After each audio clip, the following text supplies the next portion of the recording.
Hello, this is MemeAnalysis, and today we're going to be looking at a few hand-picked, finely crafted memes from this month. Who is Joe? Who's getting the best head? And what is Obama's last name? I think there's a secret thread running between these memes, that of children and that of forbidden knowledge. So, if you'd like to take a crack at them and see what I think, stick around. Who is Joe? So, we take a look at the Who is Joe memes, and one of the immediate characteristics is that of kind of cursed characters, sometimes even creepypasta characters. We have the suicide Squidward and things like that. And if you recall my video on the types of faces in creepypasta images, you would note that I talked about how they are kind of dark mirrors of the person on the internet. So we can kind of see that these memes are about the viewer. They're very much about you. And it invites us to look back to what one might think of as a more innocent time. A time when you were walking through the hallway and somebody said, "Do you want to join the pen club?" Or, "How's up, dog?" You know, those kind of stupid things. I never was that way. I can't relate that much. People got me. I'm kind of I was never into it. But the point is that there was a type of kid. The type of kid who would ask, he would say, "Oh, what's Joe doing?" And you would ask, "Who is Joe?"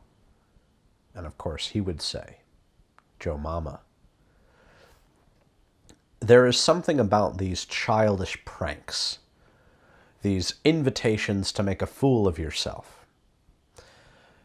We often attribute them to a kind of childish mischievousness. And I do think that it is just that. But my question is this: where does this mischievousness emanate from? What is the source of human mischief? And if we look to the gods, we can of course see that Mercury is the god of mischief most often. So this meme is telling us something. It is telling us that the one who makes mischief is not so innocent, not so cute. When the person is tricked into asking, "Who is Joe?" both the one who fooled them and the one who is fooled enter into a magical relationship where an eternal mischief is played out. That is the essence of why these images, why these people in the memes are cursed. They are acting upon the will of a dark collective god, a great god of mischief. I think that this shows us something about humor in general as well. There's a reason that this meme is being brought up now, and I think it might even have to do a bit with Dave Chappelle. I think that it's about comedians and about humor in general, and how nowadays people are, assaulting free speech, and they view humor as a weapon. There's a reason that the person who's the butt of the joke and the joker are both these kind of cursed criminals, people engaging in this dark ritual. It's becoming more apparent to people now that, oh, there's something dangerous happening when people are laughing. Perhaps it's a subtle realization about the immense power that memes have over day-to-day life. Humor has always been such a vital and important force, a signifier of the unconscious, but for so long we've denied it. Who is getting the best head? Now, this meme has been around for a long time, but right in the moment it's becoming popular again. There's a lot of memes about it. People, they know the answer to who is getting the best head, and then they die, or they're killed off, or there's a guardian between the answer and the viewer. So we understand that the kind of answer to this question of who is getting the best head among the three chipmunks is very, very important. But why? I think that this meme is the culmination of a series of memes. We had, so, no head, and then, and this is just this month, but again, this was a resurrection of a previous head meme of SpongeBob getting up, and I'm about to head out.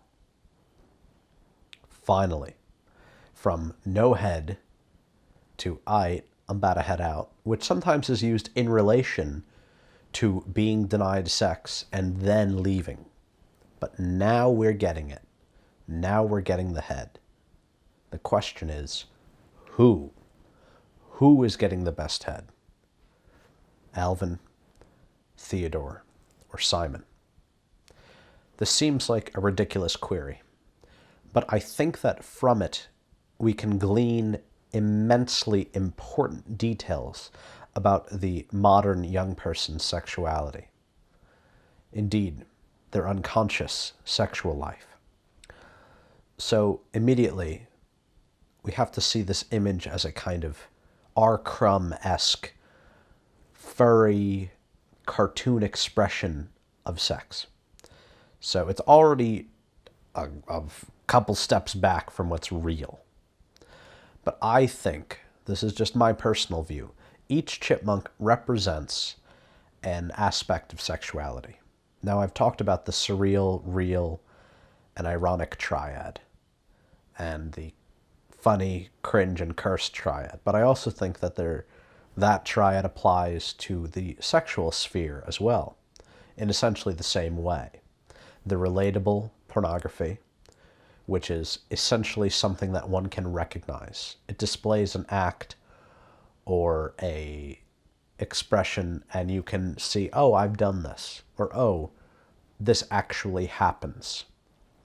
Then you have the surreal, which is a bit removed. It might be, a bit too fanciful, but it is still not entirely, perhaps negligently dangerous. I think that the ironic pornography, which to me is the pornography that is so folded in on itself that it is beyond all physical sensations. The example that I used, I believe, in a Hagao was like a snake girl, a lamia, or a slime girl, or a ghost girl.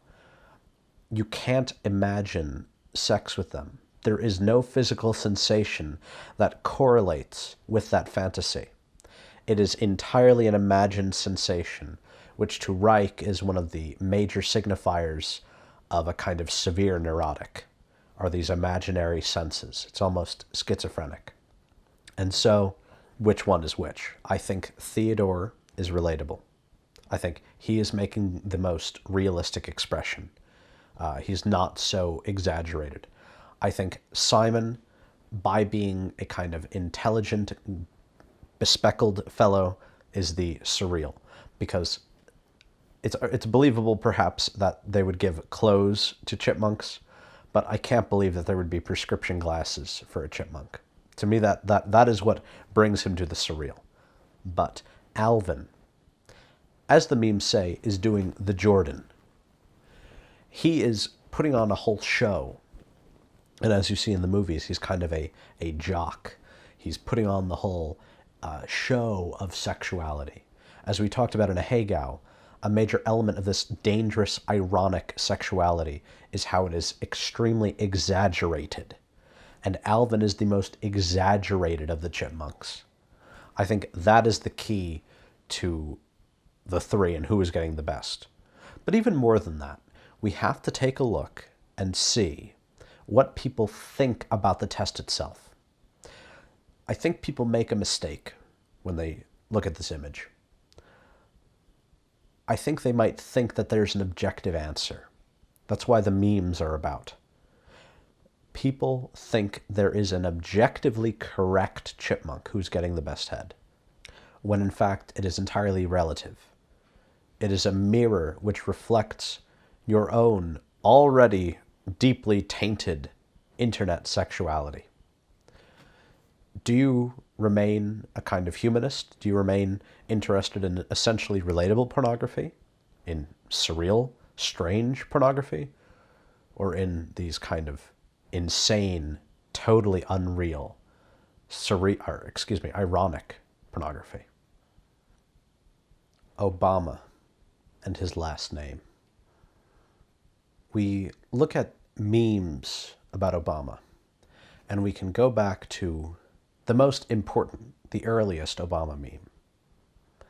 And we have "not bad." That was used as a campaign poster and very quickly became utilized by rage comics creators. He became a rage face. Now that's a feat in itself.